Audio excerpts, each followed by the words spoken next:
Welcome sa ating munting YouTube channel. Please support my videos. Comment, like and subscribe po mga idolo. Maraming salamat po. Story present. Super Devo Uling System. Kabanata 1961 nagtagpo ang mga Diyos.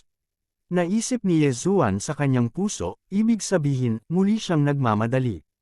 Kung ganoon, kailangan niyang mag-ingat, pagkatapos ng lahat, ang kabilang partido ay may mga flame clone, at ang bilang ng mga ito ay tiyak na hindi bababa sa kanya. Isa ang namatay, at marami pa. Sa oras na ito, siya at si Shulao ay hindi makakaramdam ng anumang hininga, at tila ang kabilang partido ay mas malayo sa kanya. Pero makalipas ang 2 araw, naramdaman niya ito. Sa pagkakataong ito, sa kabutihang palad, ang puno ay maaaring makaramdam ng kabilang partido, kung hindi, siya ay magiging napaka-passive. Hindi nagtagal, nagkita muli ang 2 panig. Hindi ko inaasahan na magagawa mong sirain ang isa sa mga immortal kong clone.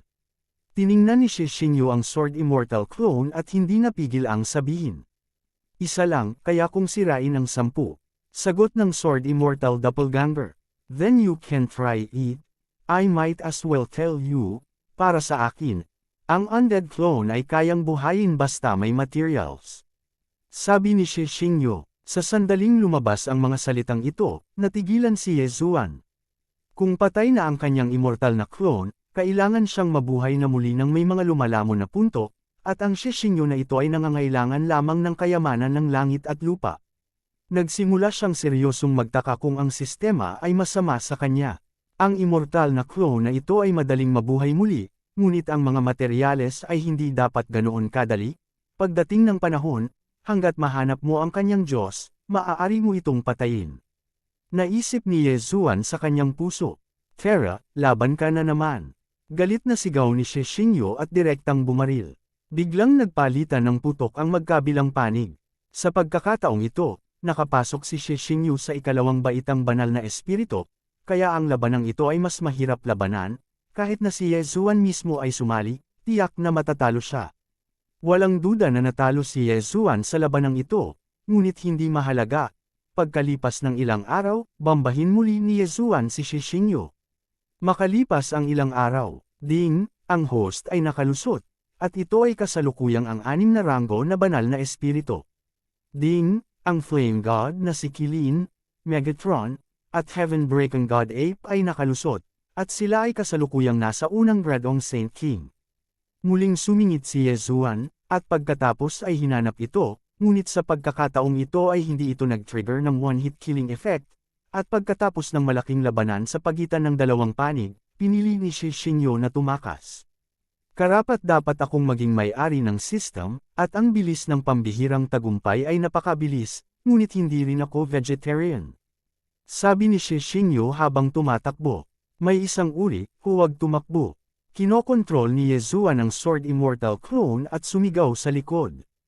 At sa susunod na sandali pa, ding, sa susunod, bago patayin ang may-ari ng bloodline, ang host ay hindi papayagang gamitin ang Void Eye, ang Sword Immortal clone ay papalitan, at ang pabuya ng pagpatay ay madodoble. Biglang, isang system prompt ang tumunog, at si Yesuan ay ganap na natigilan. Ang sistemang ito ay dapat na hindi nasisiyahan sa kanya. Hindi magagamit ang Void Eye, kaya ano ang punto? Ngayon, may problema ako. Malungkot ang mukha ni Yesuan, at mabilis niyang naalala ang Sword Immortal clone. Sa pagkakataong ito, hahayaan niya muna si Shishinyo. Teka, balang araw, susunugan kita hanggang abo. Hindi napansin ni Shishinyo ang abnormalidad ni Yesuan, ngunit tumalikod at umalis. Ngayon, ang tanging magagawa ni Yesuan ay ang mabilis na ipatawag ang Sword Immortal clone pabalik, at pagkatapos ay maghiwalay, na maaaring malito kay Shishinyo. Bibilhin niya ang sarili niya ng kaunting oras. Sayang at hindi binigay ni Shishinyo. Hindi nagtagal, nakapasok si Shishinyo sa 3rd rank Saint Monarch, at pagkatapos ay umasa sa induction para patayin muli si Yesuan. Sa pagkakataong ito, hindi siya kumilos ng mag-isa, ngunit hinayaan niyang magsama ang Bathala at ang 5 doppelganger. Ang magkabilang panig ay triple combination, at ang kanilang lakas ay mas malakas kaysa kay Shishinyo, na isang solong clone. Munting young master, mayroong 2 paghinga, na ilang beses na mas malakas kaysa sa oras na iyon. Nagmamadaling paalala ni Elder Shu. Ano, nang marinig ito, nang inag ang katawan ni Yesuan, at naunawaan niya na ang kabilang partido ay nagsasama, at ngayong hindi na magagamit ang void eye at transposition, talagang nagdagdag ito ng gasolina sa apoy. Walang paraan, magagamit ko na lang ang natitirang 5 lumalamon para lumakas ang bloodline. Naisip ni Yesuan sa kanyang puso. Sa oras na ito, handa siyang lumaban hanggang kamatayan, ngunit kung talagang lalaban siya, hindi tiyak kung sino ang mamamatay. Ngayon, umaasa na lang siya na dahan daw ang darating si Shishingyu, dahil makakalusot siya pagkaraan ng ilang sandali, at pagkatapos ay tataas ang kanyang lakas, at mas mataas ang posibilidad ng tagumpay. Nakakalungkot na ang mga bagay ay palaging hindi kasiya siya. Sa araw na malapit na siyang makalusot, isang malakas na aura ang sa wakas ay natagpuan siya. Shishingyu, dito. Thought, nahanap na rin kita. Tumingin si Shishingyu kay Yesuan sa harap niya at nagpakawala ng kakaibang tawa. Ilang beses na niyang nakita ang Sword Immortal clone, at lahat sila ay may hindi pagsang-ayon na ekspresyon, ngunit sa oras na ito, ang ekspresyon ni Yesuan ay sobrang solemn. Malinaw, nakita niya ang Diyos ni Yesuan. Siyempre, sa pagkakataong ito, upang mapatay ang target ni Yesuan sa isang iglap, ipinadala rin ni Shishingyu ang Diyos. Hindi lang alam ni Yesuan. Dumating na, nandito pa rin kung tutuusin. Mabagal na sabi ni Yesuan. Sa bloodline ng Immortal God Phoenix, paanong hindi niya malalaman ang mga benepisyo ng maraming merger? Higit pa rito, ang antas ng pagsulong ng bloodline ng Immortal God Phoenix ng kabilang partido ay mas mataas kaysa sa kanya. Hindi sasabihin ni Shishingyu kay Yesuan na ang kanyang Diyos ay naririto. Kung tutuusin, ang kanyang walang kamatayang Diyos na Phoenix bloodline ay medyo naiiba kay Yesuan, at ang doppelganger ay maaaring muling hubugin, ngunit kung ang Diyos ay namatay, ang isa pang doppelganger ay mapapawi sa isang iglap, kaya sa pagkakataong ito ay dumating din siya na may malaking panganib. Walang ibang abala, halika na. Kinusot ni Yesuan ang kanyang mga mata at sinabi, sa pagkakataong ito, kung hindi ka magtagumpay, magiging mabait ka. Ding, matagumpay na naisulong ang Killing Seal. Ding, matagumpay na naisulong ang Killing Seal. Gumastos si Yesuan ng 4 na devoting points para isulong ang Killing State ng 2 beses. Sa ibaba, ang isang Kill Seal ay magbibigay ng 2.6 beses ang lakas ng labanan, at pagkatapos ng pagsulong, 13 Killing Marks ang sasabog ng magkasama. Pagkatapos, ito ay halos 34 na beses, na halos 10 beses na mas mataas kaysa dati. Bagamat sinasabing si Yesuan ay makakabawi ng isang kasanayan at makakasama sa 6 na mga punto ng paglamon, na maaaring magamit upang isulong ang espada ng walang kamatayang linya ng dugo. Gayunpaman, aabutin ka nito ng isang kasanayan, at tataas ito ng halos 10 beses. Kung ikukumpara mo, mas affordable ang Killing State, total, bukod pa sa Killing State, may 4 pang skills. Nagkatinginan si Yesuan at itong si Shishingyu, sunod-sunod na inihayag ang hangarin sa pagpatay.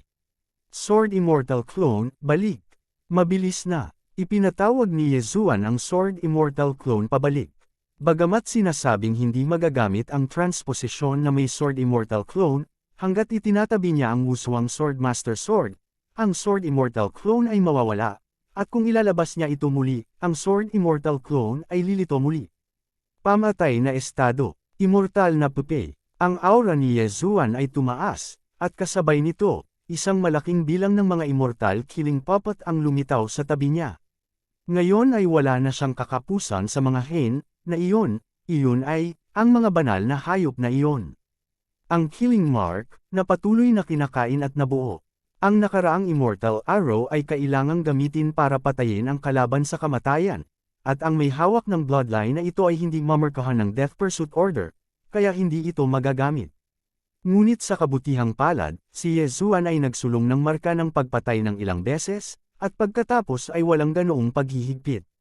Sa isang summon, maaaring lumitaw ang siyam na immortal arrow. Anyway, maraming sakripisyo si Yesuan, kaya ginawa niya ito sa kabilang partido.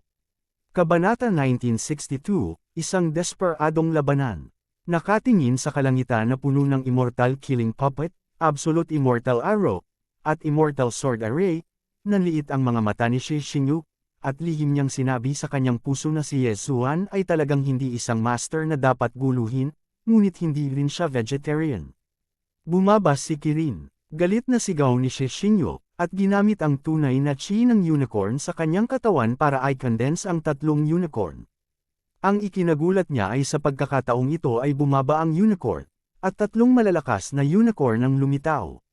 Ito pala ay isang napakalakas na barbarian unicorn, patay ka. Tumawa si Shi Xingyu sa kanyang puso. Savage Kilin, isa man lang tatlong Flame Emperor Kilin o Ice Emperor Kilin bago ang tuktok. Tatlo, kapareho iyon ng nakaraang siyam. Naramdaman din ni Yezuan ang pagiging kakaiba ng tatlong unicorn na ito, at agad na inutusan si Elder Shu sa kanyang puso na lutisin muna ang tatlong ligaw na unicorn na ito. Noong nakaraang pagkakataon, sinubukan niya na ang diagram ng 10,000 beasts ay may epekto din sa patawag.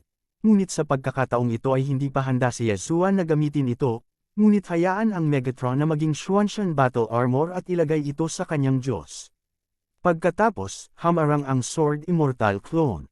Sa pagkakataong ito, kung hindi ka magtagumpay, magiging mabait ka, kaya dapat mong panatilihing ligtas ang iyong sarili. Patayin. Halos magkasabay na handa ang dalawa, at pagkatapos ng isang sulyap sa isa't isa, isang malaking labanan ang sumiklab. Si Yezuan at ang mga clone ng Sword Immortal ay nakipag-ugnayan kay Shi Xingyu, habang si Shulao at ang mga walang kamatayang puppet at walang kamatayang mga arrow ay nakikipag-ugnayan sa tatlong barbaric na unicorn.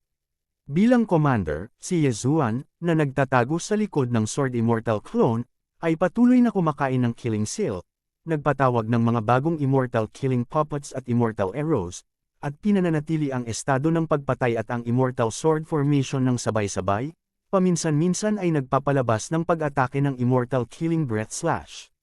Sa kanyang paglamon ng espasyo, gayunpaman, mayroon siyang hindi mabilang na mga sakripisyo, at hanggat nagpapatuloy siya hanggang sa mawala ang tatlong Savage Kilin, kung gayon ang kanyang mga pagkakataong manalo ay lubos na mapapabuti. Boom! Biglang umalangaw ang malakas na kalabog sa hangin.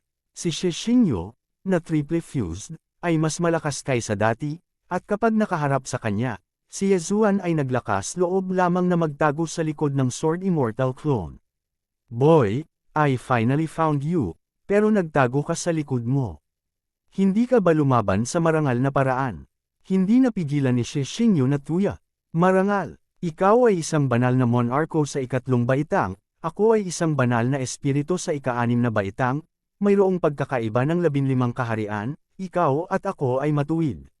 Sarcastic na sabi ni Yezuan. Mayroon kang sistema, at mayroon ka lamang 3 grado ng banal na espiritu hanggang ngayon, ito ay talagang isang malupit na bagay, kaya ibigay mo ito sa akin ng masunurin, at ako ay magiging isang walang katulad na master sa ngalan mo. Malamig na bamantong hininga si Shi Xingyu. Nang marinig ito ni Yezuan, galit siyang bamulong, bakit hindi mo ibigay sa akin ang iyong ina? Panipi, naghahanap ka ng kamatayan. Nagbago ang mukha ni Shi Xingyu, at mas lumakas ang kanyang hininga. Sa napakahusay na Kilin bloodline at sa Immortal Phoenix bloodline, napakalakas ng flame attack power ni Shi Xingyu, at habang nagpapatuloy ang labanan, ang temperatura sa paligid ay nagsimulang tumaas ng mabilis.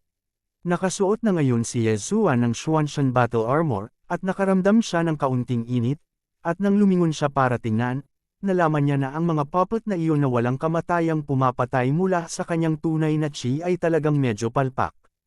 Kung magpapatuloy ito, natatakot ako na ang daan-daang immortal killing puppet na ito ay mapapasingaw na lahat. Nagtaas ng kilay si Yezuan. Sa napakaraming immortal killing puppet, isa rin itong magandang combat power, kung hindi dahil sa kanila, malamang na hindi makakalaban ni Shulao ang 3 barbaric unicorn hanggang ngayon. Tila isang maliit na trick ang dapat gamitin. Megatron, ang mapa ng lahat ng hayop. Sa susunod na sandali, ang Xuanshan Battle Armor ay naging mapa ng 10,000 hayop, na agad na pinigilan ang 3 barbarian na unicorn. Ang 3 barbaric unicorn na ito, na umaasa sa kanilang sariling bilis ng pagbawi ng Immortal God Phoenix Bloodline, ay nakipaglaban sa mga Three Elder, Immortal Puppet, at isang malaking bilang ng mga immortal na arrow. Ngunit ngayon na ang kanilang lakas ay nabawasan ng 70%, ang mga pag-atake ng mga matatanda ng puno at iba pang nasa harap nila ay medyo walang kapangyarihan. Higit pa rito, itinaya ni Yezuan ang kanyang buhay sa pagkakataong ito para hayaan silang supilan sila ni Megatron, ngunit hindi lang niya ito tiningnan. Utos ng Death Hunt, Assassination Eye, Assassination Eye. Sa susunod na sandali, sabay-sabay na kumislap si Yezuan at ang Sword Immortal clone sa likod ng isang ligaw na unicorn. Pagkatapos, ginamit nilang dalawa ang Immortal Killing Breath Slash ng sabay-sabay, na naglaslas sa likod ng isang savage na unicorn.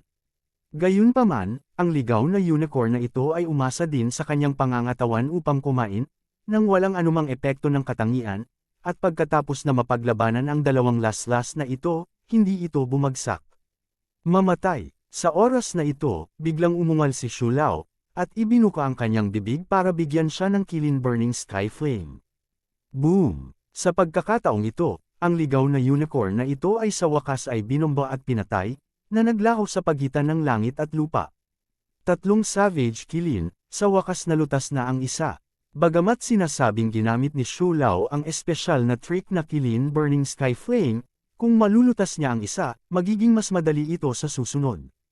Anak, sa tingin mo ba sa pagpatay sa isang savage killing, magagawa mo akong takutin? Ang boses ni She Xingyu ay tumunog at nahulog sa tainga ni Yezuan. Nilinga ni Yezuan ang kanyang ulo upang tumingin, ngunit wala siyang nakitang mga bagong trick na ginawa ni She Xingyu, malamig lang siyang tiningnan niya. Anong malalaking salita ang sinasabi ng lalaking ito? Pabayaan mo siya, patayin mo pa. Ipinadala ni Yezuan ang mensahe kay Shu Lao at nagpatuloy sa pag-atake sa iba pang wild killing. Di nagtagal, ang pangalawang ligaw na unicorn na ito ay pinalo din ng pira-piraso. Ngunit ang ikinagulat ni Yezuan ay si She Xingyu ay hindi pa kumikilos hanggang ngayon, nakakaiba. Gayunpaman, tulad ng pag-atake niya sa ikatlong savage killing. Killing change. Ang mga mata ni She Xingyu ay biglang nagliyab na may dalawang apoy, at sa sumunod na sandali, ang kanyang anyo ay parang multo, at siya talaga ay tumangay sa katawan ng huling ligaw na unicorn.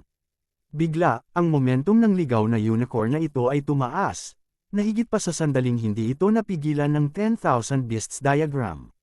Ano? Nagulat si Yezuan, at nang mag-react siya, ang ligaw na unicorn na ito ay tumuntong na sa kawalan at nagmamadaling lumapit sa kanya. Ang bilis na ito ay kamangha-manghang mabilis. Bang! Sa isang malakas na putok, ang savage killing ay tumama sa katawan ng isang tao, ngunit hindi si Yezuan. Sa kabutihang palad, ang Sword Immortal clone ay nagmamadaling gumamit ng teleportation para pumunta sa harap ni Yezuan at hinaranggan ang suntok sa kalagitnaan. Kung hindi, sa pagkakabangga ni Fang Kai, sapat na si She Xingyu para ibagsak ang katawan ni Yezuan sa sarsa ng karne. Gayunpaman, si Yezuan ay tinamaan din ng Flying Sword Immortal clone at malubhang nasugatan. Ang Immortal Phoenix Bloodline sa kanyang katawan ay nagsimulang kumilos ng mabilis, ginagamot ang mga sugat sa katawan ni Yezuan. Ngunit sa oras na ito, muling sumugod ang Savage Killing. Teleport. Ang Sword Immortal clone ay muling kumislap at lumitaw sa harap ng Savage Killing.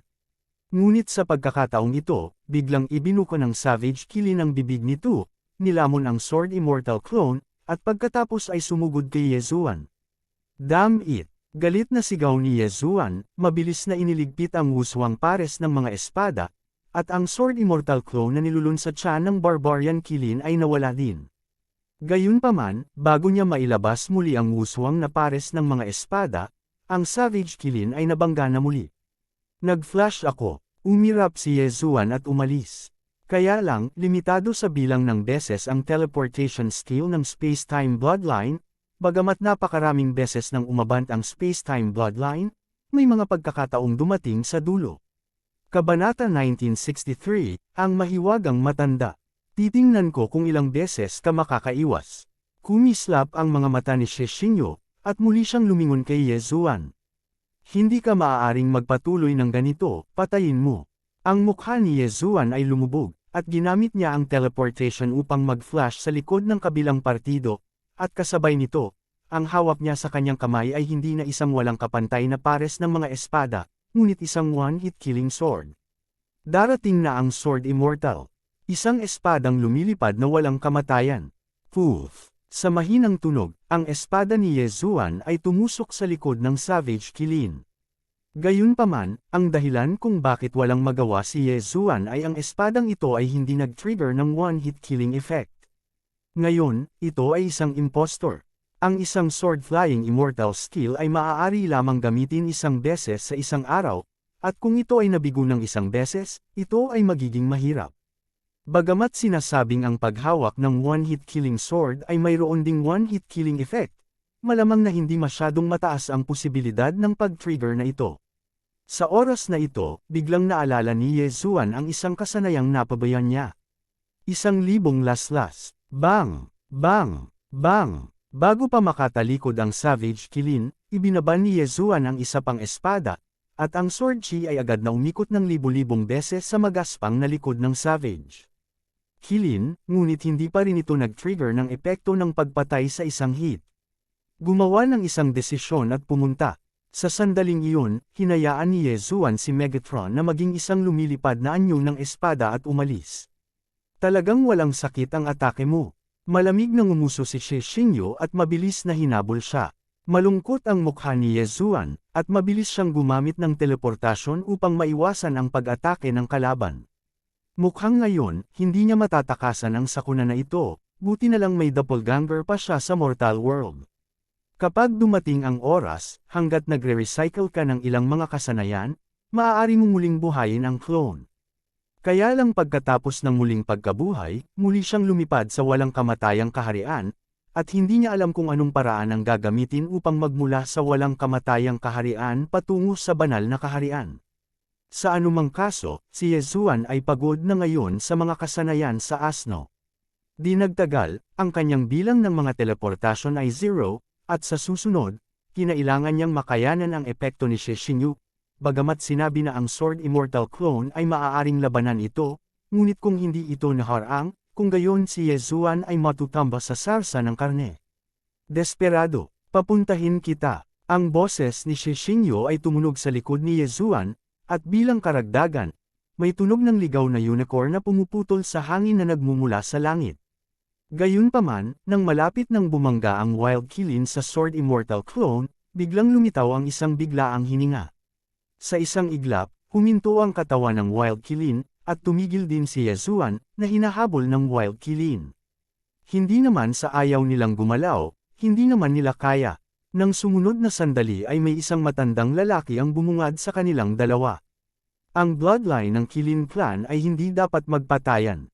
Matapos lumitaw ang matanda, dahan-dahan niyang sinabi, at pagkatapos ay ibinaling niya ang kanyang ulo upang tingnan ang Wild Qilin, at agad na inilabas ang isang daliri at lumubog sa katawan ng Wild Qilin.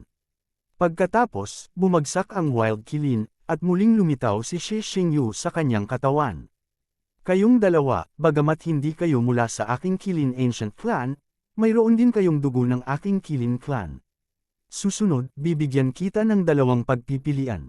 1, pinatay kita on the spot. 2, pumasok sa larangan ng digmaan at patayin ang kalaban. Pagkatapos magsalita ng matanda, hindi napigilan ni Ye Zuan at Xie Xingyu na tumingin sa isa't isa. Saan nanggaling ang matandang ito? Hindi ko alam kung blessing ba o sumpa ang itsura ng matandang ito. Senior, ang battlefield na ito ay. Naramdaman ni Xie Xingyu ang pagiging kakaiba ng matandang ito, at hindi niya maiwasang magtanong. Sa hindi inaasahang pagkakataon, sinulyapan siya ng kabilang partido at sinabi, "Shut up, give you 3 seconds to answer." Panipi, Ye Zuan man o Xie Xingyu, mararamdaman nilang lahat na ang matandang nasa harapan niya ay hindi isang ordinaryong tao, at ang kanyang kaharian ay malamang na umabot sa antas ng Holy Emperor. Hindi lang iyon, naramdaman din nila ang dugo ng Qilin sa kanilang mga katawan, marahil ito ay ang Qilin Ancient Clan sa sariling bibig ng matanda. Pinili kong pumunta sa larangan ng digmaan at patayin ang kalaban. Hindi umimik si Ye Zuan, diretso siyang pumili. Kung hindi samipot ang matanda, natatakot siyang baka maswertehin pa siya. Pumasok sa larangan ng digmaan, at baka may kislap ng buhay. Para naman kay Xie Xingyu, hindi nag-abala si Ye Zuan na pakialaman siya, kaya umiwas muna siya. Mabuti, tumango ang matandang lalaki, at pagkatapos ay ibinaling ang kanyang ulo para tingnan si Xie Xingyu.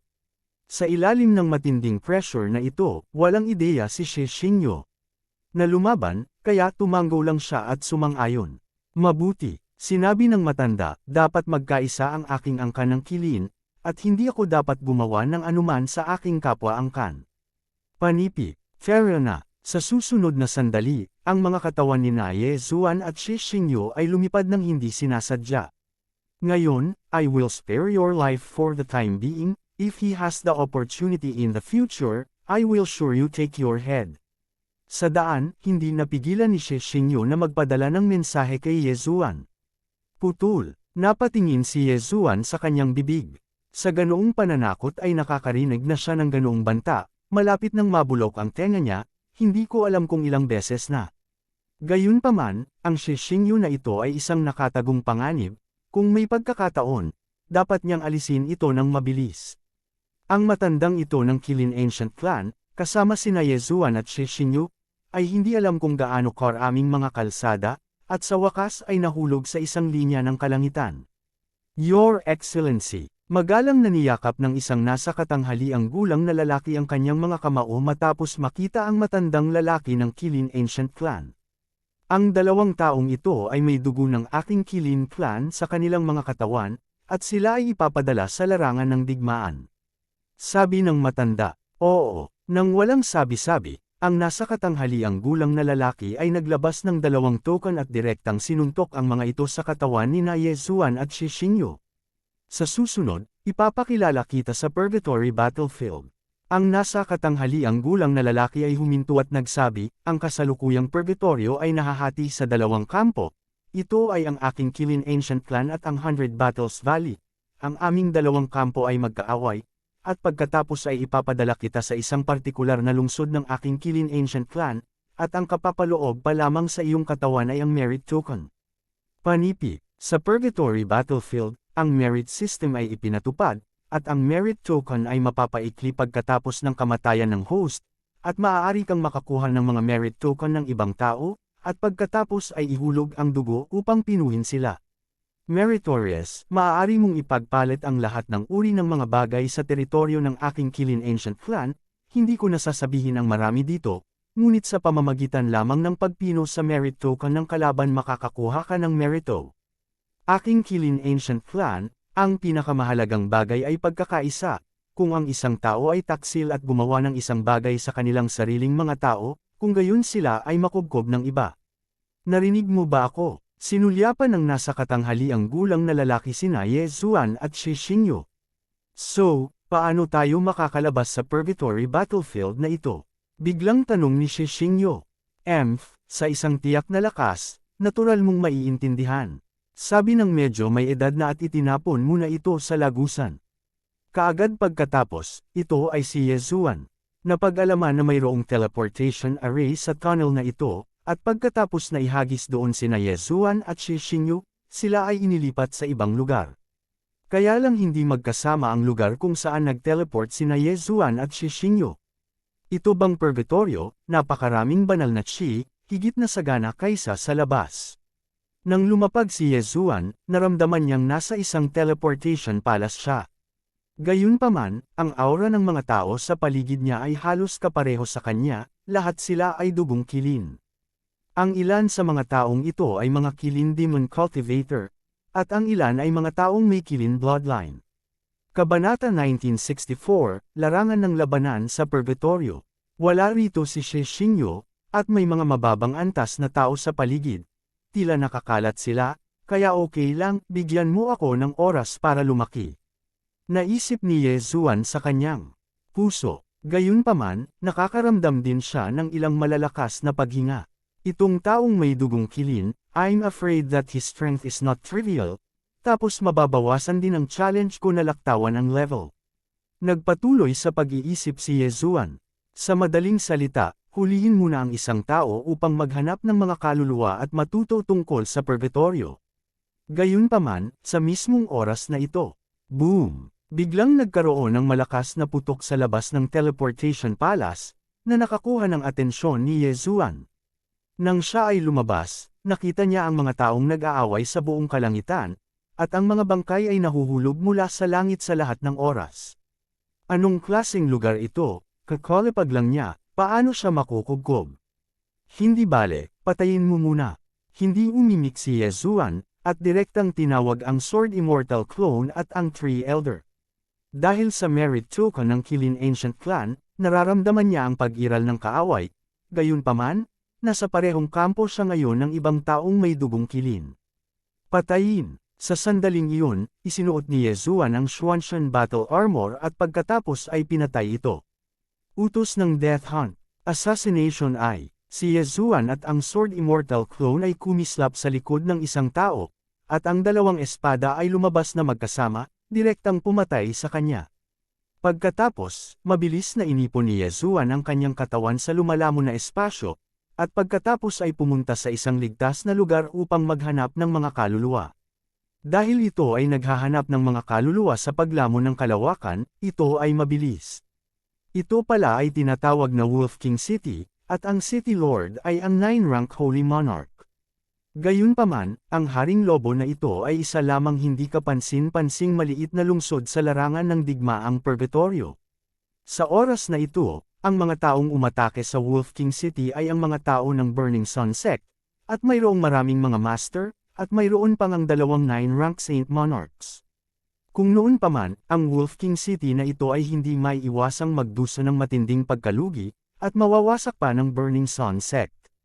Gayunpaman, sa pagdating ni Yezuan, ang wakas ay muling isusulat.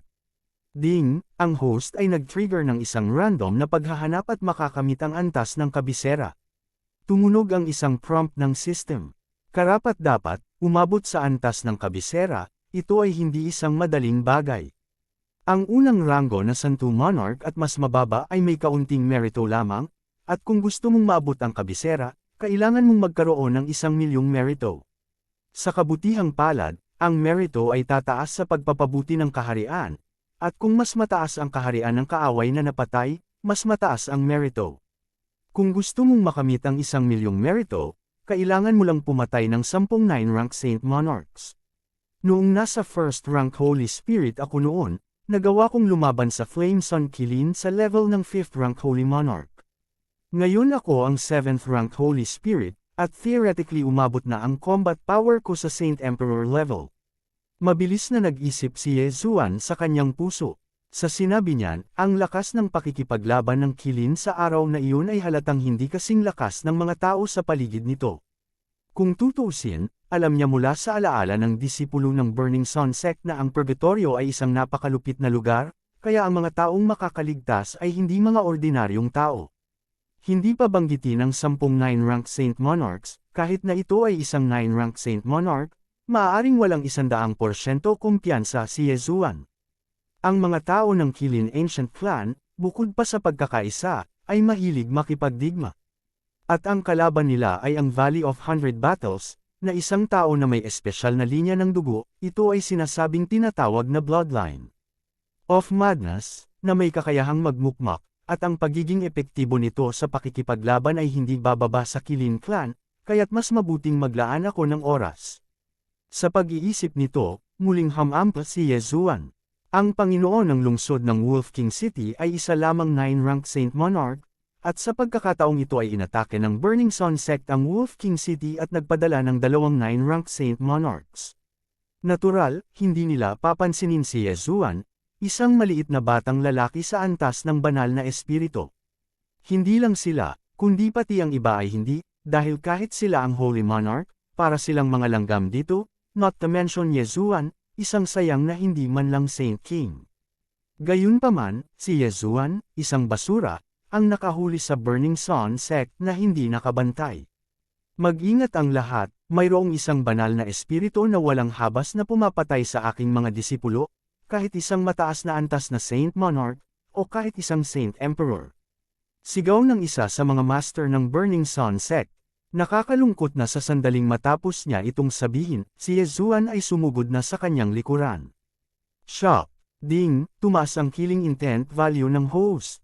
Sa oras na tumunog ang system prompt na ito, si Yezuan ay nagpatawag na ng malaking bilang ng Immortal Killing Puppets at Absolute Immortal Arrows, na direktang binabaligtad ang sitwasyon.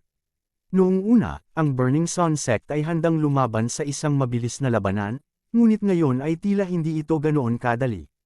Dahil ang panig ng Kilin Ancient Clan ay pinangungunahan ng mga Demon Cultivator, hindi magagamit ni Yezuan ang 10,000 Beasts diagram para sugpuin ito, ngunit hindi mahalaga, pagkatapos ng lahat, walang sinuman sa mga taong naruroon ang may lakas na pigilan si Yezuan.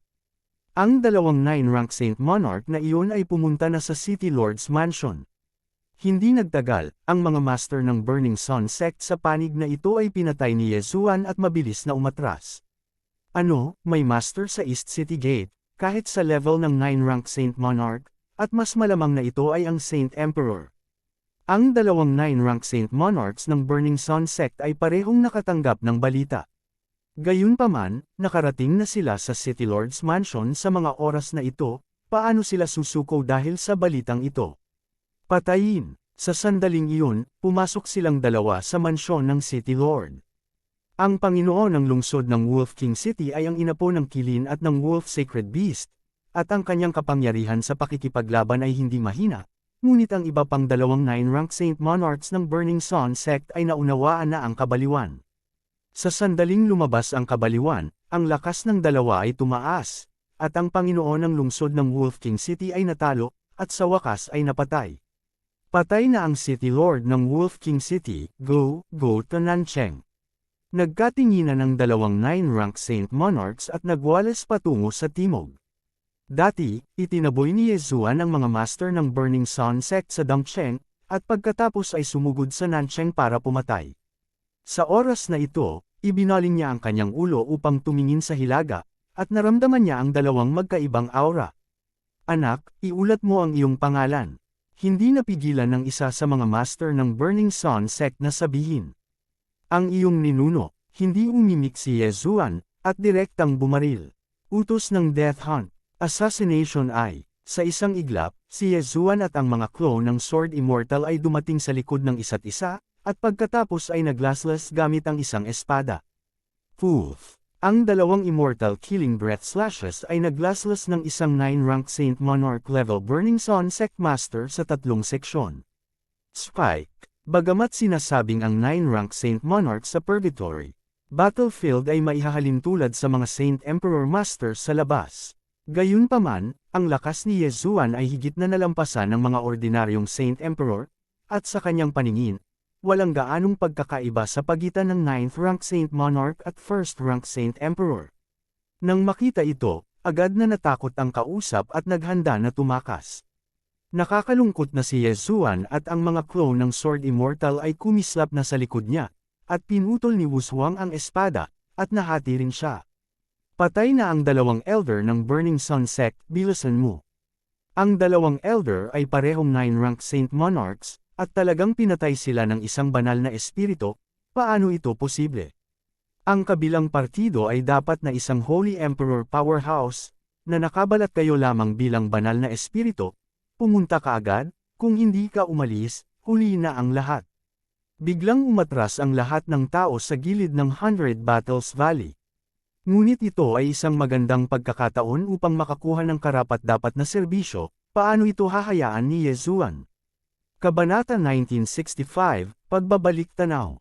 Ang hindi mabilang na walang kamatayang pagpatay ng mga puppet at hindi mabilang na walang kamatayang mga palaso ay nagsimulang galit na humabol at pumatay sa mga tao sa 100 Battles Valley, na pumatay at nasugatan sa hindi mabilang na mga tao.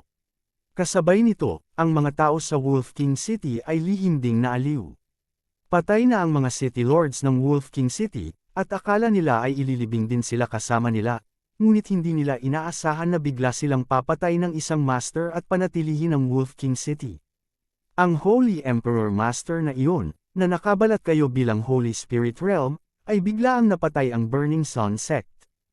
Hindi ko alam kung nasaan ito, napakagwapo ng likod, at kaya kung kontrolin ang napakaraming magkaparehong mga puppet, sa aking Kilin Ancient Clan, mayroon bang ganoong bloodline? Hindi ko alam, pero may dugo nga siya ng kilin sa katawan niya, anyway, it's someone from his side. Ang mga tao ng Wolf King City ay lubos na nagpapasalamat kay Yezuan.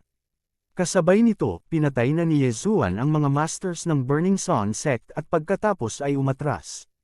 Thought, dalawang 9-rank Saint Monarchs, na nagkakahalaga ng 200,000 merits, kasama ang iba pa. Sa pagkakataong ito ay nanalo sila ng kabuuang 300,000 merits, na nasa antas na ng isang 9-star captain. Tumango si Yezuan ng may kasiyahan.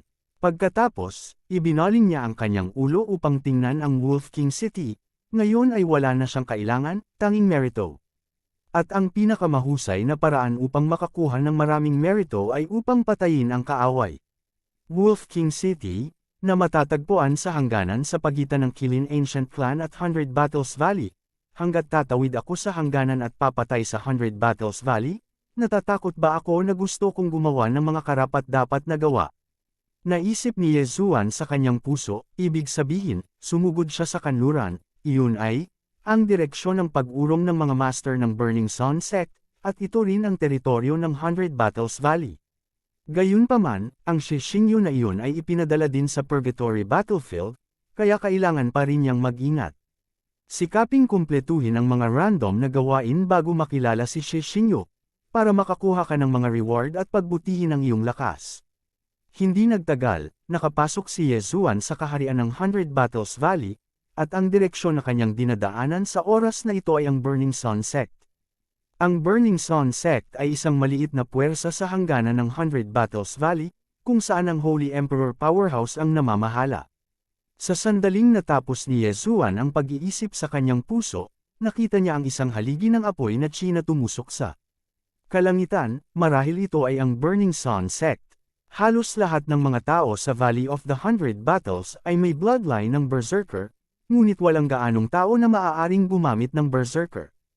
Ang Burning Sun Sect na ito ay gumagamit ng mataas na temperatura upang pasiglahin ang mga ugat ng dugo sa katawan, upang ang mga bata sa ilalim ng utos nito ay makabisado ang kabaliwan. Inubos na ng nakaraang dalawang 9-rank Saint Monarch ang kabaliwan, kaya pinatay sila ni Yezuan. Maraming merito, sasama ako. Habang nagsasalita si Yezuan, tumalon siya pababa mula sa Megatron Heaven na naging isang lumilipad na espada, at pagkatapos ay direktang nagpatawag ng hindi mabilang na Immortal Killing Puppets at Absolute Immortal Arrows para patayin ang Burning Sun Sect. Na si Shishingyo ay ipinadala din sa Purgatory Battlefield, at hindi niya alam kung kailan siya lilito, kaya kinailangan ni Yezuan na magmadali at pagbutihin ang kanyang lakas.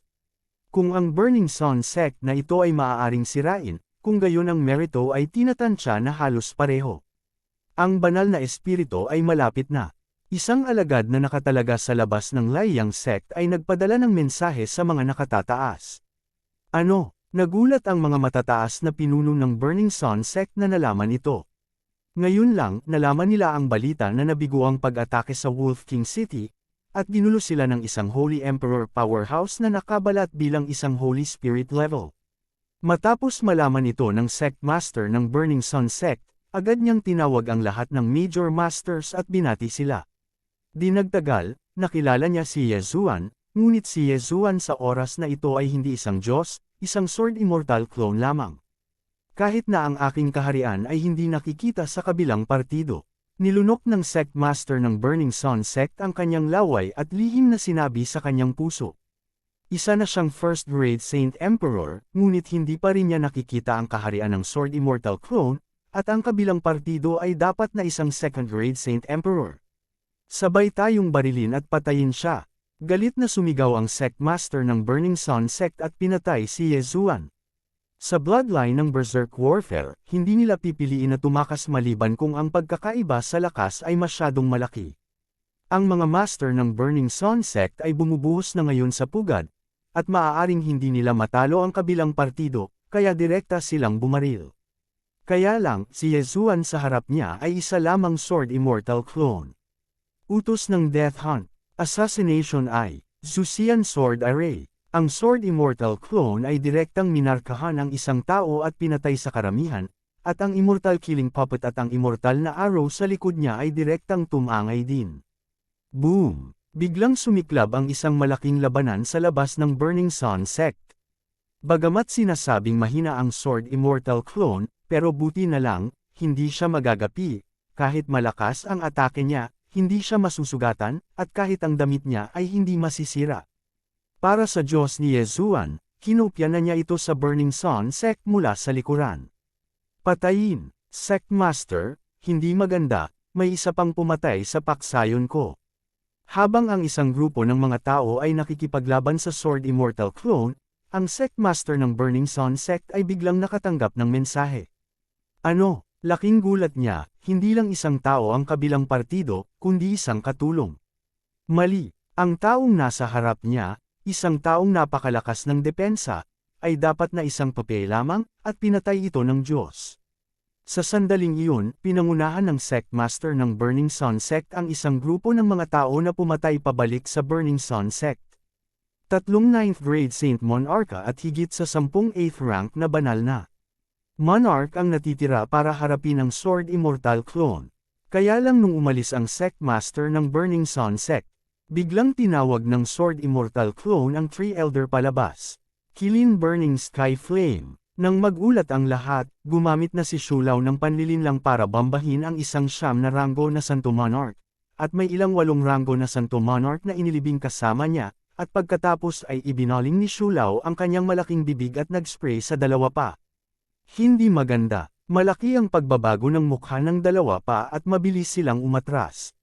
Gayunpaman, ang Sword Immortal clone ay kumislap na sa likod nito, at mabilis na naglaslas ng ilang mga espada. Patayin ang mga immortal. Sa sandaling umalis ang Sect Master ng Burning Sun sect, wala nang dapat ikatakot ang natitirang mga tao, at mabilis silang nalutas ng Sword Immortal clone at ng Three Elder. Kasabay nito, sa loob ng Flame sect, nilingon ni Yezuan ang kanyang ulo upang tumingin sa malayo, at nalaman na ang salitang Escarlata na pagpatay ay umatake na, at agad na nagsuot ng streamer na invisibility cloak at tumakas. Sa pagkakataong ito, naging matagumpay ang planong ilihis ang tigre sa bundok, at direktang nakatanggap ito ng higit sa 400,000 karapat-dapat na gawa. Hanggat ang Sect Master ng Burning Sun sect ay muling pupugutan ng ulo, tiyak na magagawa niya ang mga random na gawain. Gayunpaman, ang Sect Master ng Burning Sun sect ay isang first-rank Saint Emperor, kung gagamit siya ng kabaliwan, magiging napakalakas ng kanyang combat power, at sa kawalan ng Sword Immortal clone, napakadelikado pa rin para kay Yezuan na mag-isa na labanan ang kabilang partido. Pagkatapos ng lahat, hindi niya magagamit ang Void Eye, ang Clone Transposition, at ang Time Lapse. Bastard, paano ang iba? Ang Flame Sun Sect Master ay hindi napigil ang sumigaw ng galit. Hindi nagtagal, ang Sword Immortal clone ay dumating kasama ang isang malaking hukbo, at pagkatapos ay ibinaba ni Yezuan ang Streamer Invisibility Cloak, isinuot ang Xuanshan Battle Armor, at pagkatapos ay nakipagtulungan sa Sword Immortal clone upang kumislap sa likod ng isang 9 na ranggo na banal na Monarco. Patayin ang mga immortal, halos sabay silang gumawa ng mga galaw, na pumatay sa isang 9-rank Saint Monarch sa isang iglap. Sa sandaling ito, mayroon na lamang isang 9th-rank Saint Monarch na natitira sa Burning Sun sect, at ang mga merito ni Yezuan ay tumaas din sa 800,000. Isa pang 200,000, at maaari niyang kumpletuhin ang mga random na gawain. Hanapin mo si kamatayan. Ang Sect Master ng Burning Sun sect sa wakas ay hindi na makaupo, at pagkatapos sumigaw ng galit, biglang tumaas ang aura ng buong tao, at ito ay naging baliw. Kabanata 1966, Magic Weapon Form Fusion. Ang isang taong may berserk bloodline ay mahihina pagkatapos ng bawat paggamit ng kabaliwan, kaya kailangan niyang patayin si Yezuan bago yun. Nakakalungkot na bagamat si Yezuan, na hindi magagamit ang Clone Transposition at ang Eye of the Void, mayroon ding Death Chase Order at Teleportation na magagamit, gaano ba kadaling mahuli si Yezuan na parang loach? Utos ng Death Hunt, Assassination Eye. Sa oras na ito, muling nakipagtulungan si Yezuan sa Sword Immortal clone at nilaslas ang ibang tao sa ilalim ng espada. Meritorious, hanggang 900,000. Bagamat sinasabing wala na sa Burning Sun sect ang natitirang 9th-rank Saint Monarchs, hanggat nakapatay pa siya ng ilan pang 8th-rank Saint Monarchs, matatapos din niya ang gawain. Pagkaraan ng ilang sandali, kinukumpleto ng host ang isang random na gawain at ginagantimpalaan ang Megatron Magic Weapon Form Fusion System. May pagkakataon ng host na i-fuse ang Magic Weapon Form.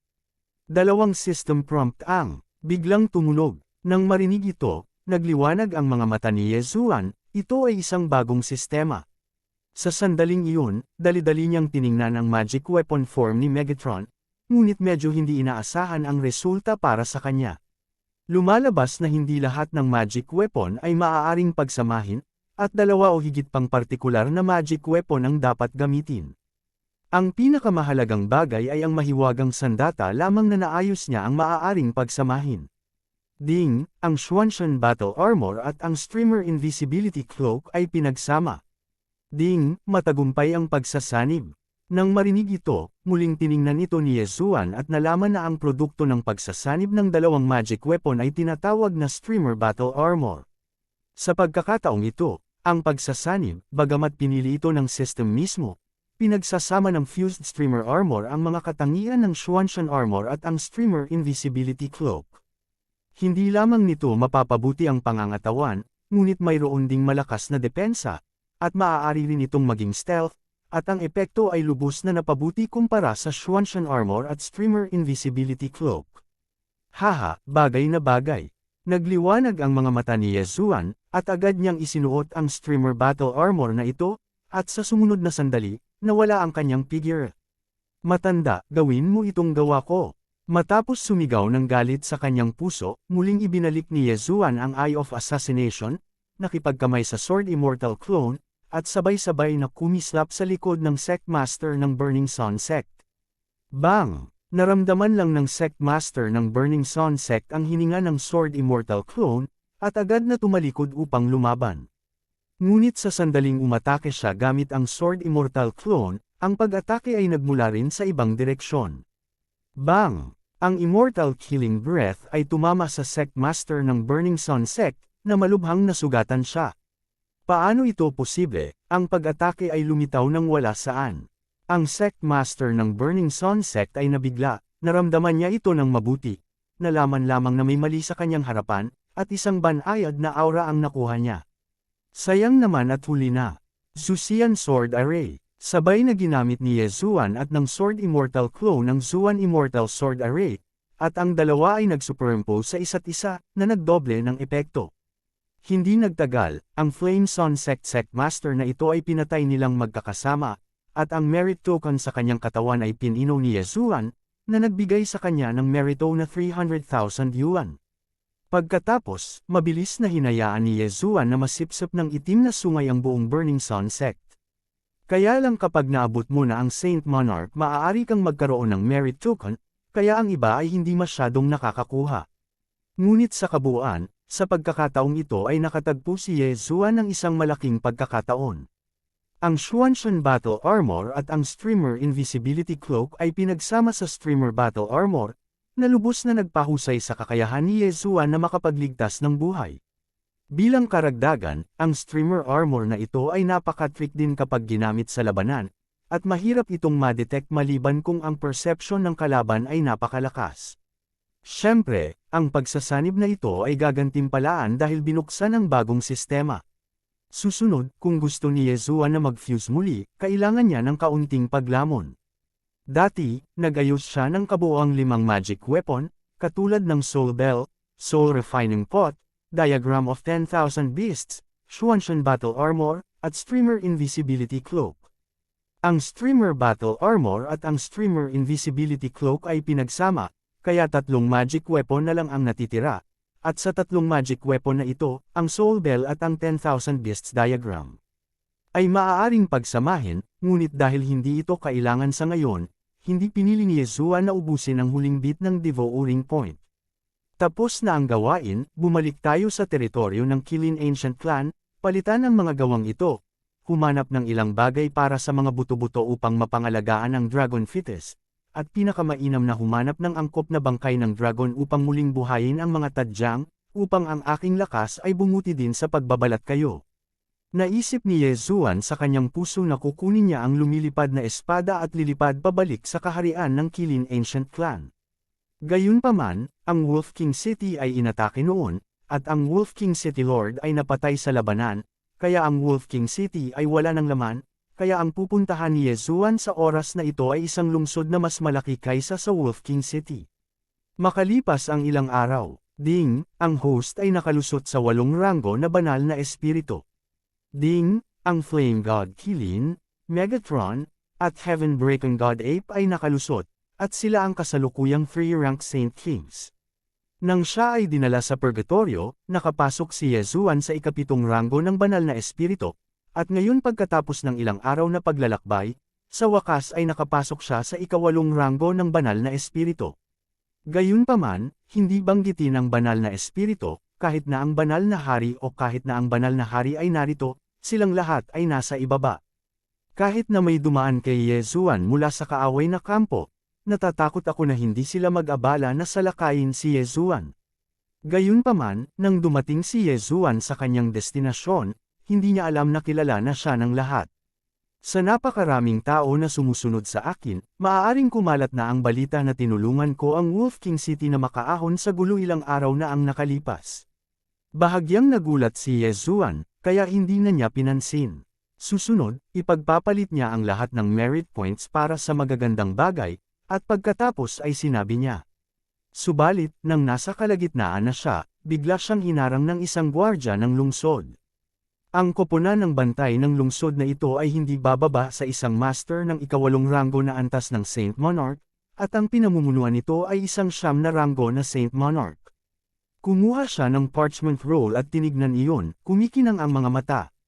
Talagang ang layunin, hulihin siya.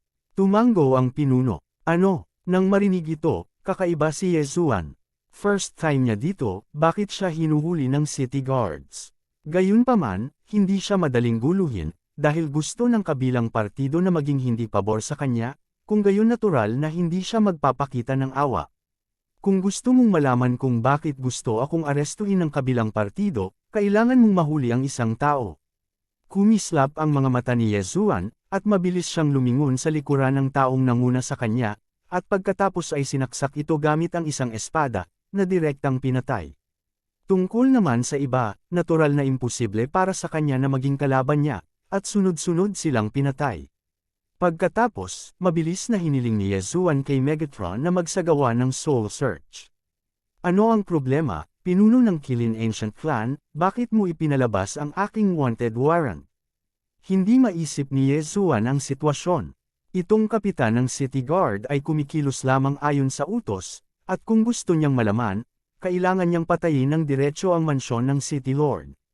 Ang pinakaayaw ng Kilin Ancient Clan ay ang pakikipag-away, at ngayong lumalaban ako, kahit na hindi ako hinahanap, hindi ko ito matitiis, dahil ito ang kaso, pagkatapos ay magre-rebelde ako. Nanlaki ang mga mata ni Yezuan, at dumiretso siya sa City Lord's Mansion para pumatay. Ang Panginoon ng lungsod na ito ay isang ikalawang baitang banal na emperador, ngunit ang kaharian na ito ay wala kay Yezuan ngayon. Kabanata 1967, Wanted. Ang balita ng pagkamatay ng gwardya ng lungsod ay mabilis na kumalat, kaya maraming mga gwardya ng lungsod na naghahanap kay Yezuan. Kaugnay nito, hindi kinailangan ni Yezuan na gamitin ang streamer battle armor para iwasan ang kanilang pagtugis, ngunit isa-isang pumatay. Matapos patayin ang tatlong magkakasunod na bantay ng lungsod, sa wakas ay dumating si Yezuan sa mansion ng City Lord. Siya ang hinahanap mo dyan sa taas, kunin mo. Nakilala kaagad ng mga gwardya sa labas ng City Lord's Mansion si Yezuan Lai. Nang makita ito, kinailangan ni Yezuan na pumatay muli. Ngayon ang araw ng pagkawasak ng mansyon ng inyong City Lord. Kumislap ang mga mata ni Yezuan, at direktang binuksan niya ang kanyang firepower. Immortal na pupe, Immortal Arrow, Zusian Sword Array. Sunod-sunod na lumabas si Yezuan at ang Sword Immortal Clone, walang pinipiling pag-atake.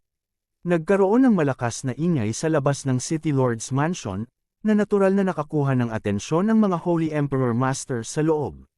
Panginoon ng lungsod, may tumawag na nakita ko si Yezuan na iyon sa pinaghahanap. Ang Panginoon ng lungsod, na nalaman nito, ay agad na sumugod. Ang mga gantimpala para sa nais na misyon na ito ay napakarami, ang mga ito ay ipinasa mula sa kanya, at kung mabibihag niya si Yezuan ng buhay, ang mga gantimpala ay magiging sapat para sa kanya na makalusot ng maraming beses.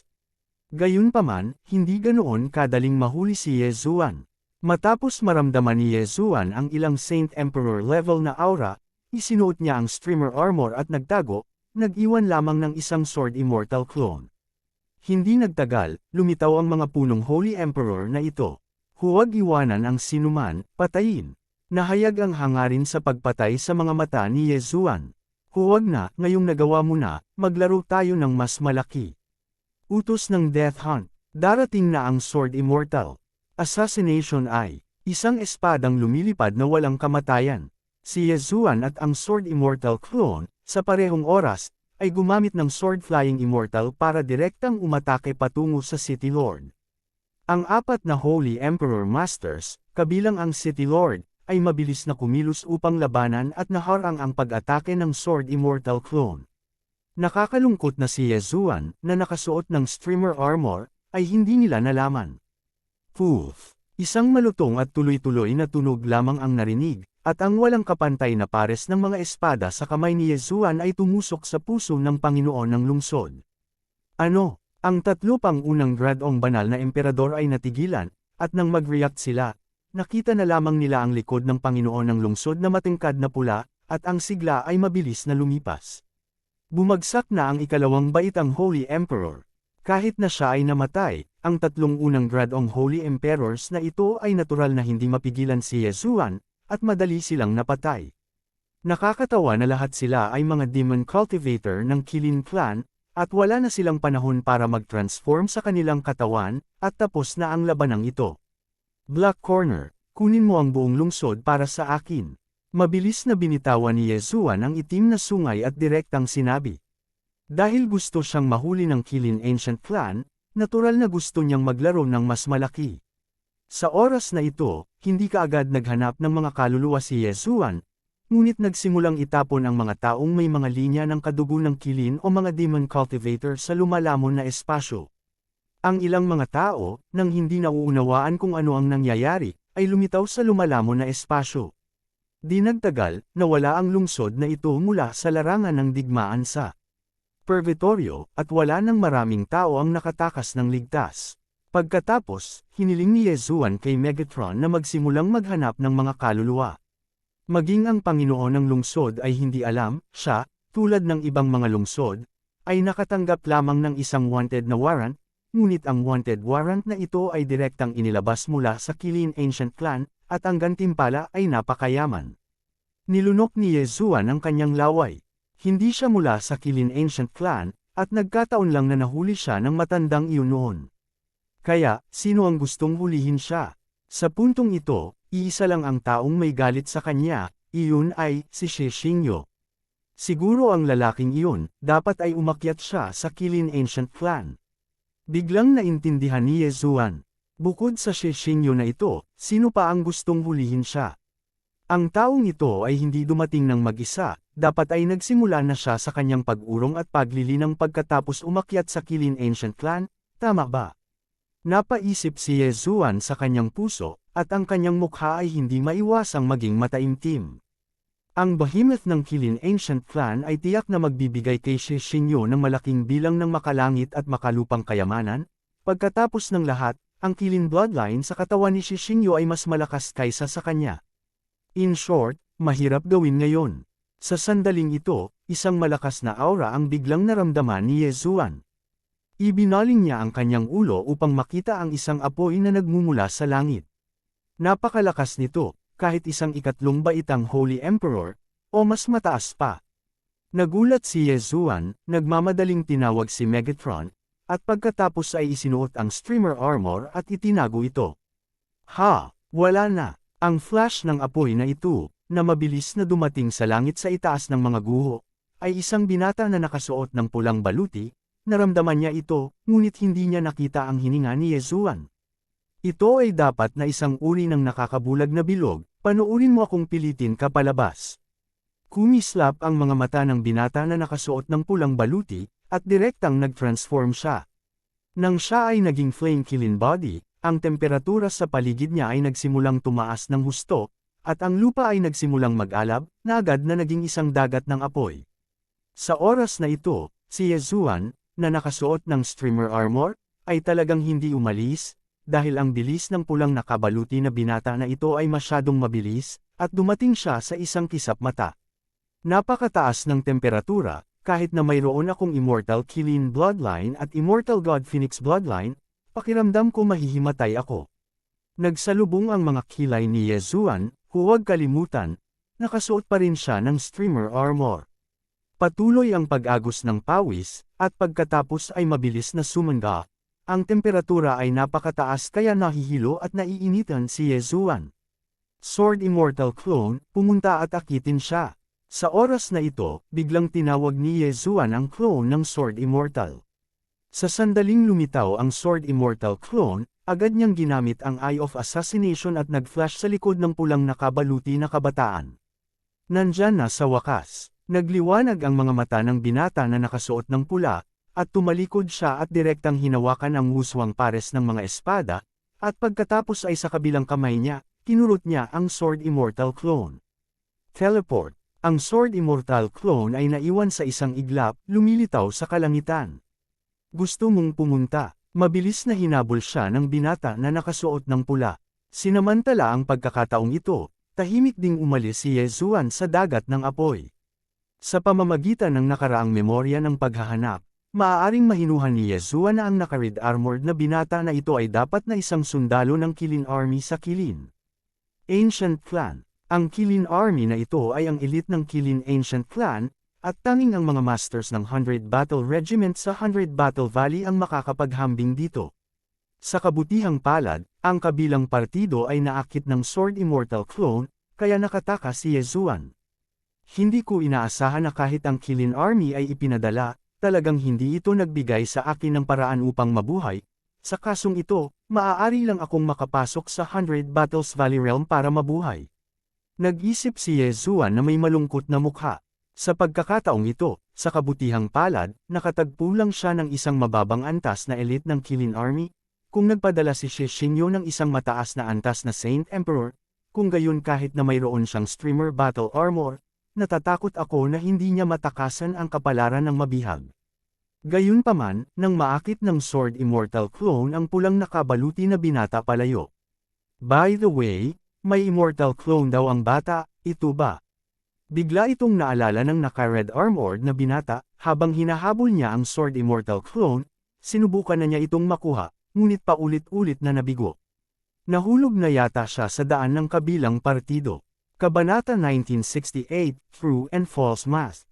Damn it! Huminto ang pulang nakabaluti na binata, mabilis na tumalikod at umalis. Nakita siya ni Yezuan na ganito sa mga mata ng Sword Immortal Clone, at alam din niya na nagising ang kabilang partido, kaya mabilis niyang inalis ang muswang pares ng mga espada. Napakabilis lang ng takbo ng kabilang partido, at hindi rin nagtagal ay nakahabol sila. Ngunit si Yezuan ay nakasuot ng streamer armor, at hindi maabyutan ng kabilang partido ang kanyang kinaroroonan, gumagala lamang dito. Mabuti kung hindi mo ako mahanap, kapag naabot ko na ang kaharian ng 100 Battles Valley, mas maliit ang banta. Naisip ni Yezuan sa kanyang puso.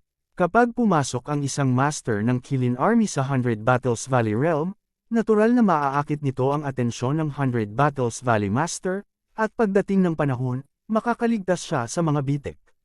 Gayunpaman, ang mga bagay ay hindi ganoon kadali. Ang naka-red armored na binata na ito, matapos maghanap ng walang resulta, ay talagang nag-abiso sa dalawa pang pinuno ng Kilin Army na nasa malapit. Kayong tatlo, sama-samang hanapin si Yezuan. Kung ito ay isang tao, ayos lang, ngunit kung ang tatlong tao ay hahanapin ng magkasama, si Yezuan ay magiging mas mapanganib. Ha! May kakaiba doon. Sa oras na ito, ang naka-red armored na binata mula noon ay biglang napansin na may mali malapit sa hangganan, kaya siya ay humakbang upang suriin. Tingnan mo ito, at makikita mo ang bakas. Darating na ang Sword Immortal. Isang espadang lumilipad na walang kamatayan. Hindi umimik si Yezuan, at direktang ginamit ang assassination ay para mag-flash sa likod ng naka-red armored na kabataan. I-click. Ang mahabang espada ay tumusok sa baluti ng pulang nakabaluti na kabataan, ngunit hindi ito nabasag. Ito ang battle armor ng Kilin Army, paano ito madaling masira ni Yezuan? Nang makitang nabigo ang pagpaslang, mabilis na nagbago si Yezuan sa isang walang kapantay na pares ng mga espada, at pagkatapos na ipatawag ang Sword Immortal Clone, mabilis na umatras ang Diyos. Good boy, after a few days of searching, nakita na rin kita. Nanlaki ang mga mata ng binata na nakasuot ng pula. Sa nakalipas na ilang araw, dumating siya na may bahid ng banal na kapangyarihan, kung hindi, imposibleng mahanap si Yezuan. Ngayon, sa wakas ay nagpakita na ang kabilang partido. Gayunpaman, bago pa siya makakilos, isang malaking bilang ng mga immortal na puppet at immortal na mga arrow ang lumitaw. Ang layunin nito ay upang pagtakpan ang aura ni Yezuan. Pag-ukit ng mga insekto, maglakas loob na magpakita sa harap ng aking tiyuhin. Galit na sigaw ng binata na nakasuot ng pula, at agad na bumaling sa kanyang katawan. Malas yan, maya-maya lang makakalusot na ako. Malungkot ang mukha ni Yezuan, hanggat maaari siyang makalusot, kung gayon ang kanyang lakas sa pakikipaglaban ay tataas ng mabilis, at maaari niyang labanan ang pulang nakabaluti na binata sa oras na iyon. Gayunpaman, ang naka-red armored na binata na ito ay naging kanyang katawan, na kung ano mismo ang gusto niya. Pagkatapos mag-isip sandali, nagpa siya si Yezuan na gawin ang magic weapon form fusion. Sigurado bang isasama ng host ang Soul Bell sa diagram of 10,000 beasts? Oo, direktang sumagot si Yezuan sa kanyang isipan. Nagkaroon lang siya ng konting devouring point, kaya pinagsama niya ang dalawang magic weapon form. Matagumpay ang pagsasanib. Nang tumunog ang system prompt na ito, agad itong tiningnan ni Yezuan. Ang Soul Bell at ang diagram ng 10,000 hayop. Ang magic weapon form pagkatapos ng fusion ay tinatawag na Beast God Bell.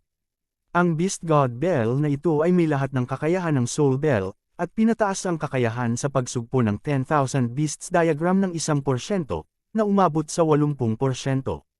Bilang karagdagan, kung ikaw ay magiging isang demon cultivator, isang banal na hayop, at iba pa, maaari mo ring dagdagan ang pagkakataon ng kontrol.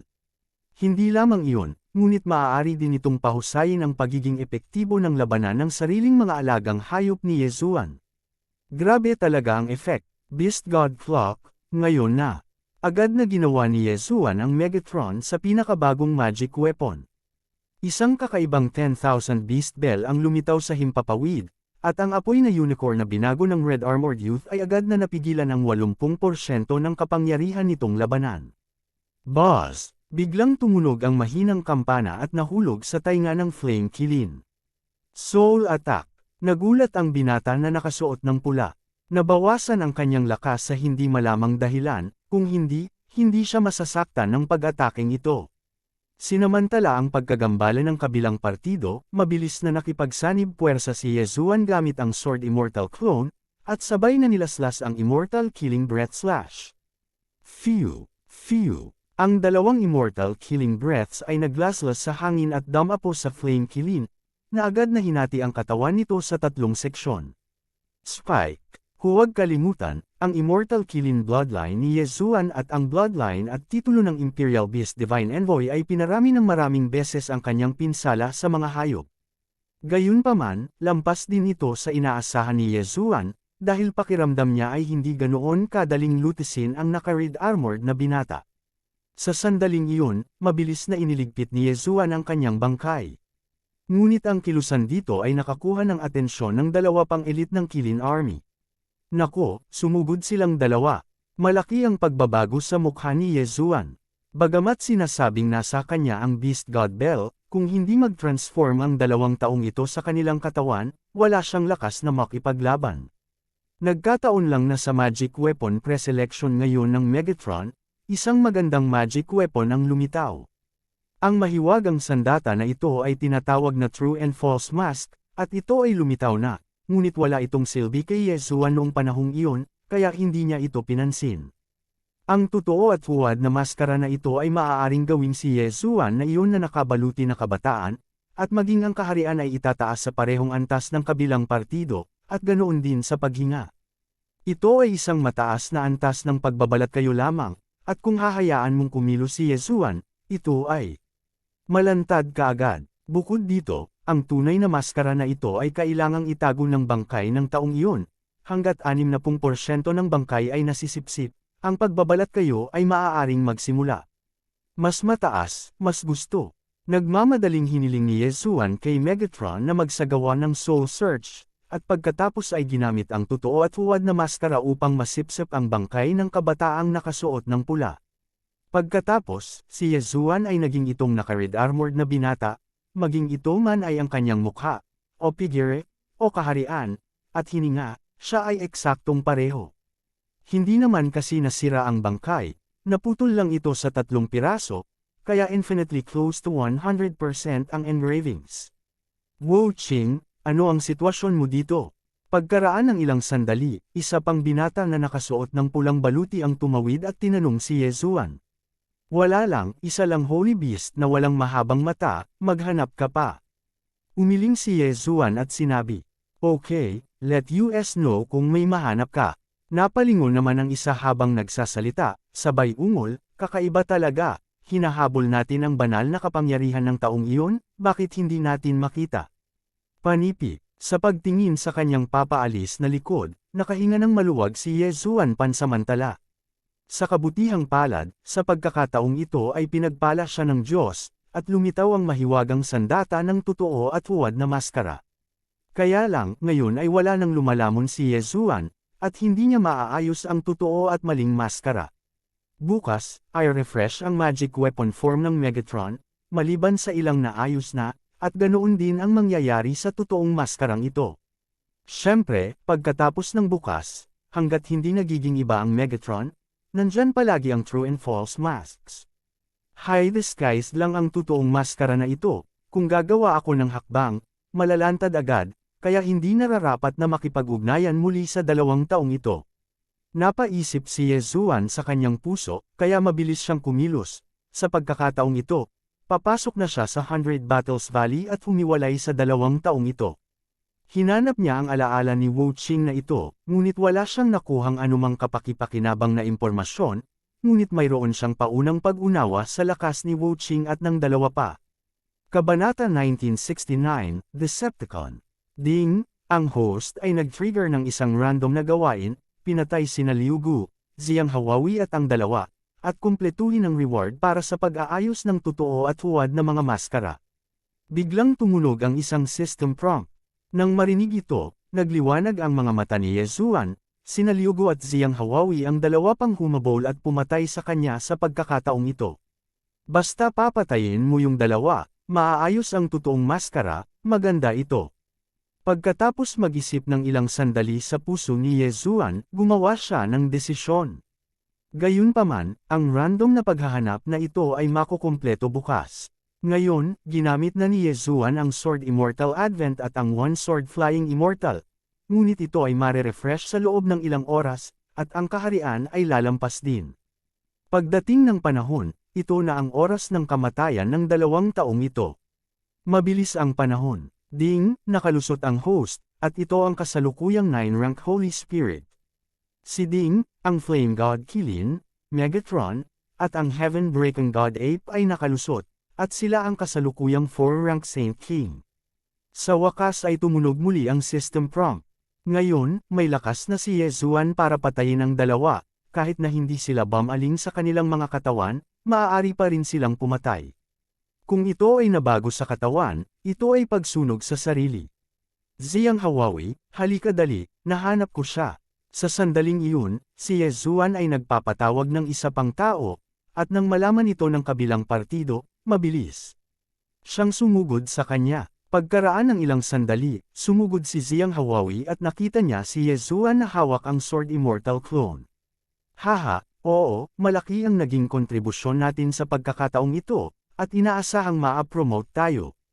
Tumawa si Ziyang Hawawi. Ngayon lang, nang tanungin siya ni Yezuan, hiniling niya sa kanya na huwag sabihin kay Liu Gu, ang dahilan ay hindi niya kayang hulihin ang target ng mag-isa, kaya hindi ito pinaghinalaan ni Ziyang Hawawi at dumating ng mag-isa. Gayunpaman, nang tumawa si Ziyang Hawawi at binitawan ang kanyang bantay. Assassination ay, si Yezuan at ang mga clone ng Sword Immortal ay biglang bumaril ng sabay-sabay, at sabay na kumislap sa likod ng isa't isa. Darating na ang Sword Immortal. Isang espadang lumilipad na walang kamatayan. I-click. Noong nakaraang pagkakataon, gumamit si Yezuan ng espada para lumipad ng mga immortal, ngunit hindi niya masira ang pulang sandata na ito. At sa pagkakataong ito, itinaas ang kanyang kaharian, at matagumpay niyang nabuksan ito, at tinusok ang puso ni Xiang Hawawi. Para naman sa walang kapantay na pares ng mga espada na nasa kamay ng Sword Immortal clone, tinusok nito ang ulo ni Xiang Hawawi. Mamatay. Ding, tumaas ang killing intent value ng host. Nang tumunog ang system prompt na ito, mabilis na iniligpit ni Yezuan ang bangkay ni Xiang Hawawi. Ang isa ay nalutas, pagkatapos ay may natitira pa. Pagkatapos, ginamit ni Yezuan ang parehong paraan para ipadala ang boses kay Liu Gu. Hindi nagtagal, dumating din si Liu Gu, at pagkatapos ay direktang ginawa ito ni Yezuan. Kaya lang sa pagkakataong ito, hindi na magagamit ni Yezuan ang Sword Immortal Advent at ang Sword Flying Immortal. I-click. Sa gitna ng dalawang malulutong na tunog, si Liu Gu, na kara-rating lang, ay direktang nilaslas ni Yezuan at ng Sword Immortal Puppet. Wu Qing, anong ginagawa mo? Nagulat si Liu Gu, ngunit sa sumunod na sandali, nakita niyang nagsimulang magbago ang mukha ni Wu Qing. Lumalabas na ang hinahanap niya ay hindi si Wu Qing, ngunit ang kanyang target sa pagtugis. Yezuan, Sok, gabi na. Ang mga mata ni Yezuan ay kumislap, at direkta niyang isinuot ang streamer armor at pinatay siya. Hanapin mo si kamatayan. Nag-react si Liu Gu at naging katawan. Ngunit sa sandaling ito, muling lumitaw ang anyo ni Yezuan, dahil muling nagbago ang streamer armor, naging isang malaking Beast God Bell. Ang katawan ng Liu Gu na ito ay isang malamig na ice unicorn, ngunit pagkatapos na humanga sa Beast God na si Zong, ang kanyang lakas sa pakikipaglaban ay bumaba sa 80%. Sa makatuwid, madali din siyang napatay ni Yezuan. Ding, kinukumpleto ng host ang isang random na gawain. Sa oras na tumunog ang system prompt, na-secure na ang mask. Sa hinaharap, maaaring gamitin si Yezuan anumang oras. Nakaayos na rin sa wakas. Bumantong hininga si Yezuan at inalis ang katawan ni Liu Gu. Bagamat may ganitong tunay na maskara, hindi niya kailangang mag-alala na siya ay hinahanap. Ngunit kung si Shi Xingyu ay lumabas ng personal, kahit na siya ay nagtago ng malalim, siya ay malalaman. Sa makatuwid, ang teritoryo ng Qilin Ancient Clan na ito ay hindi pa rin maaaring manatili ng matagal. Sa kasong ito ay mas ligtas sa gilid ng 100 Battles Valley. Sa sandaling iyon, natapakan ni Yezuan ang lumilipad na espada na binago ni Megatron at tumuntong sa kaharian ng 100 Battles Valley. Gayunpaman, nang siya ay tumuntong pa lamang sa kaharian ng Valley of 100 Battles, ilang teleportation token sa lumalamon na espasyo ang biglang lumiwanag. Sa ilalim ng tuktok, mayroong isang Tyrannosaurus. Nagtaas ng kilay si Yezuan. Ang Qingtian Peak ay isang puwersa sa ilalim ng utos ng 100 Battles Valley, at mayroong isang pangkat ng hukbo ng Qilin na puksain ito noon. Sa panahon ng labanan, ang pangkat na ito ng mga tropa ng Qilin ay hindi sinasadyang nasira ang selyo at naglabas ng isang Decepticon. Sa sandaling ito, ang pangkat ng Qilin Army na ito ay nakikipaglaban sa Decepticon na ito, ngunit ito ay medyo walang kapangyarihan, kaya humihingi ito ng suporta. Ang teleportation token na ito ay nakikita lang ng mga tao sa malapit, kaya ibig sabihin malapit lang ang Qingtian Peak. Naisip ni Yezuan sa kanyang puso, mabilis niyang sinuri ang mapa at nalaman na hindi ito malayo dito. Malamang, aabutin ng hindi bababa sa kalahating araw. Gayunpaman, ito ay ayon sa bilis ng lumilipad na espada, at kung gagamit ka ng streamer armor, ito ay magiging mas mabagal. Huwag kalimutan, sa ilalim ng iyong mga paa ay ang lugar ng Valley of 100 Battles, at nang walang pagsusuot ng streamer armor, magiging isang trahedya kung makakatagpo ka ng isang mataas na antas na Holy Emperor. Ang Decepticon na ito ay isang high-level na bloodline sa mga Heavenly Dragons. Bahagyang nanliit ang mga mata ni Yezuan. Nakakuha siya ng napakaraming likas na kayamanan noon, at nalinang na niya ang Dragon Fetus ng mga tadyang hanggang sa limitasyon, hanggat nakakita siya ng angkop na bangkay ng dragon, maaari niyang buhayin ang mga tadyang. Kaya lang walang masyadong angkop na mga bangkay ng dragon, kung tutuusin, ayaw ni Yezuan sa mga low-level na bloodline na iyon. Kung hinahanap mo ito, naghahanap ka ng isang premium. Pagdating ng panahon, sa pamamagitan ng mutation, tiyak na magiging napakalakas ng Reborn Ribs. Itong bangkay ni Decepticon, gusto ko. Kumislap ang mga mata ni Yezuan, at agad niyang tinapakan ang lumilipad na espada at nagsimulang magmadali. Sa kabutihang palad, ang lugar na ito ay hindi advanced, at si Yezuan ay nakatagpo lamang ng isang ikatlong baitang Saint Emperor sa daan. Pinatay pa niya ang mga elite ng 3 Qilin Army, lalo pa itong mga ordinaryong 3 ranggo na Saint Emperors. Makalipas ang kalahating araw, sa wakas ay nakarating na siya sa tuktok. Darating ang isa pang kapatid. Bago pa makalapit si Yezuan, may bumati sa kanya. Ito ay isang elite ng Qilin Army na may 4 na ranggo ng Saint Emperor. Para sa taong ito, kahit si Yezuan, na naghanap sa mga alaala ng 3 tao, ay hindi siya kilala.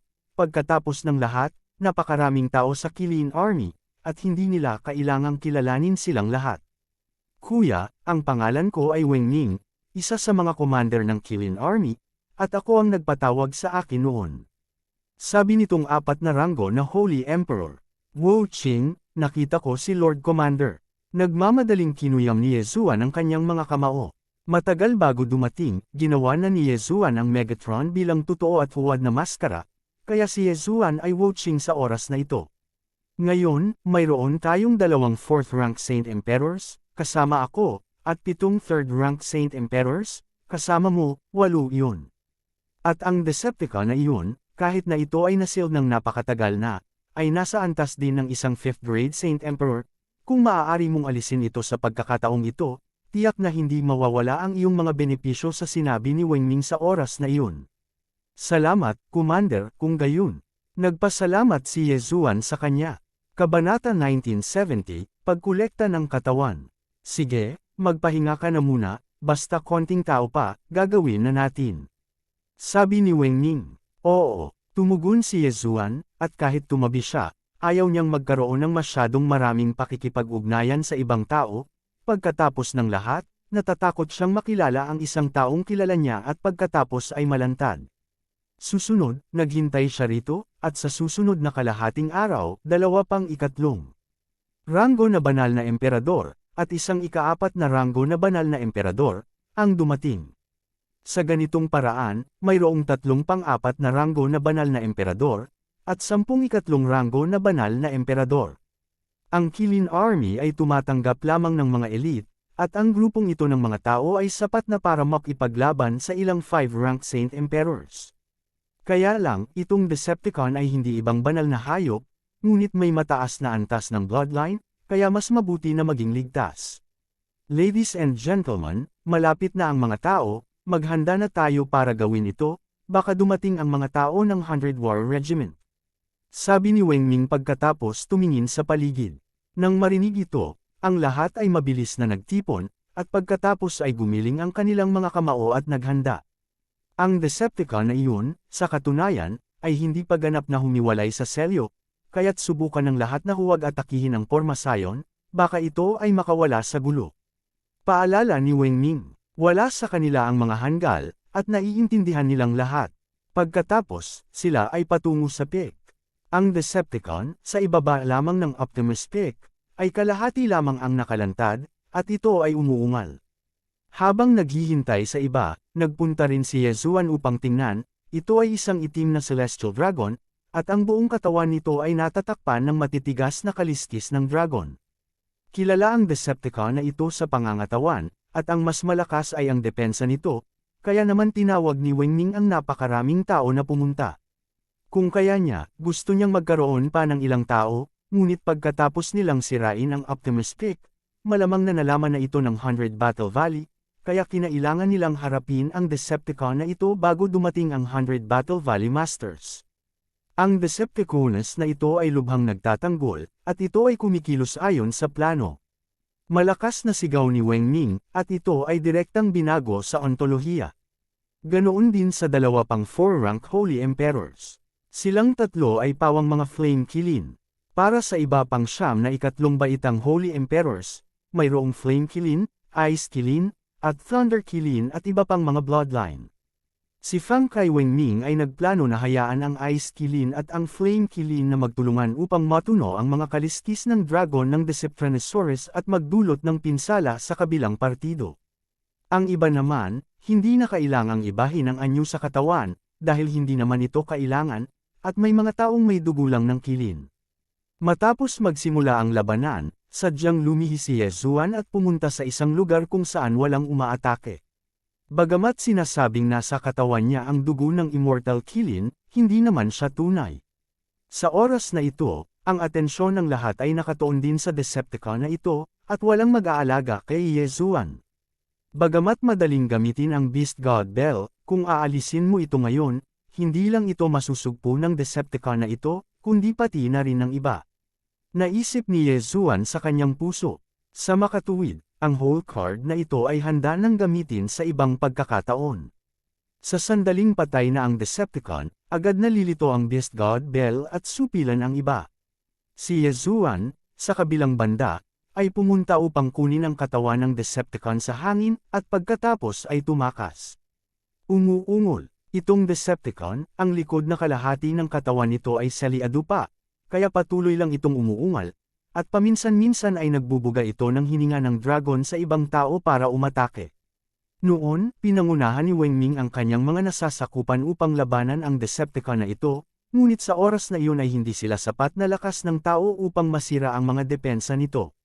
Ngayon, marami na sila at may malakas na kapangyarihan sa pag-atake, at ilang oras na lang bago nila mapatay ang Decepticon na ito.